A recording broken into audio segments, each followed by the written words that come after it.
Hey guys, I hope you're doing well today. Today I want to talk to you about dieting phases. So this is the different stages that we go through with our diet when we're focused on fat loss, building muscle, and getting long-term results in the gym, especially when it comes to managing our body fat. Starting off with the most common phase that we're all familiar with is the cutting phase, the fat loss phase. This is our phase where we are purely focused on fat loss and reducing our body weight. We're eating in a calorie deficit. We're still doing our strength training, we're still being active every day, and our main goal is to get our weight on the scale going down and reduce our body fat percentage. There are various methods we can use in this stage to get ourselves into a calorie deficit. Our main focus is to stick to our calorie deficit. Now, the two stages that you can go into from stage one, your cutting phase, your calorie deficit, is you can go into a diet break or you can go into a long-term maintenance phase. So a diet break is a short period where we're just going to focus on just having a little break from our diet before we go back into it. So we've been cutting for a while, we've lost a good amount of weight, but not the amount that we want to lose.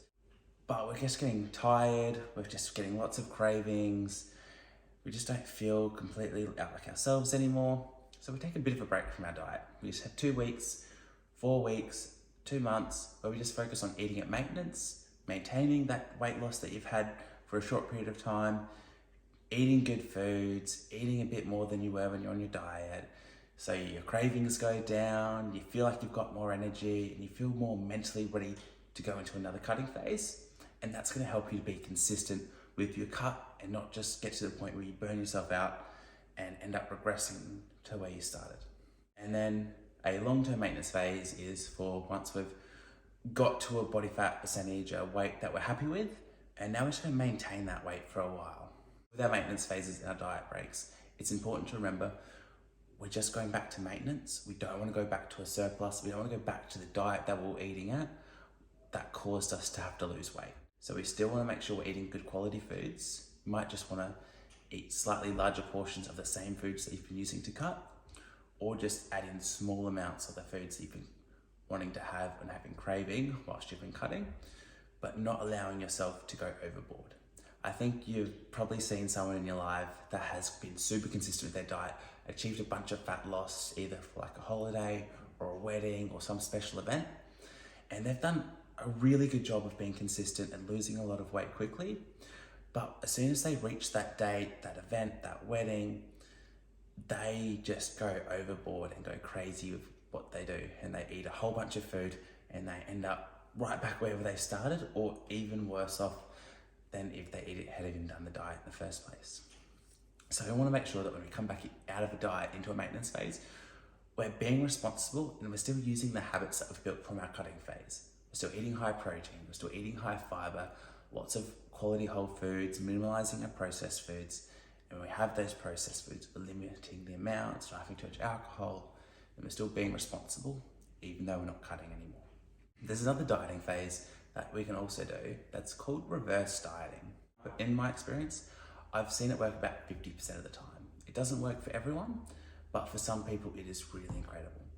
So the whole theory behind reverse dieting is that while we're cutting, we're getting our body used to not having too many calories to burn.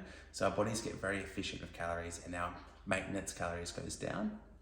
So in a reverse dieting phase, the theory is that if we slowly creep our calories up, if we just add like an extra 100 calories per day each week for a few weeks, we can slowly build up how many calories our body burns at maintenance, and therefore like increase our maintenance calories so we can eat more food and still be at the same body weight.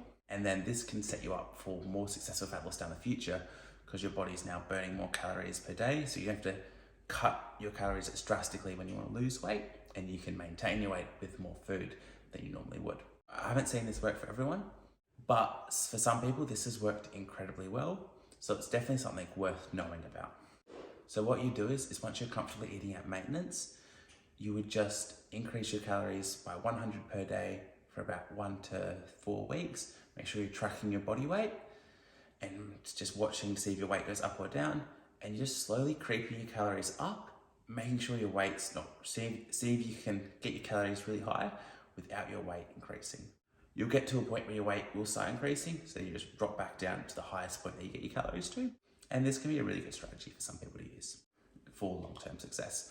And the last phase is a building phase. So this is when we want to build muscle, focus on getting stronger, and put our focus less on the fat loss side of the gym and more on the performance, the muscle gain, and increasing the amount of calories your body can burn by having more muscle mass and such.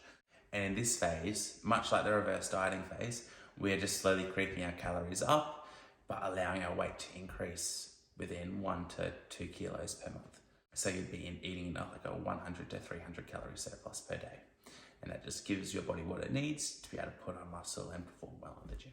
Please let me know what you want to hear about next and send me all your questions. Thanks so much for watching.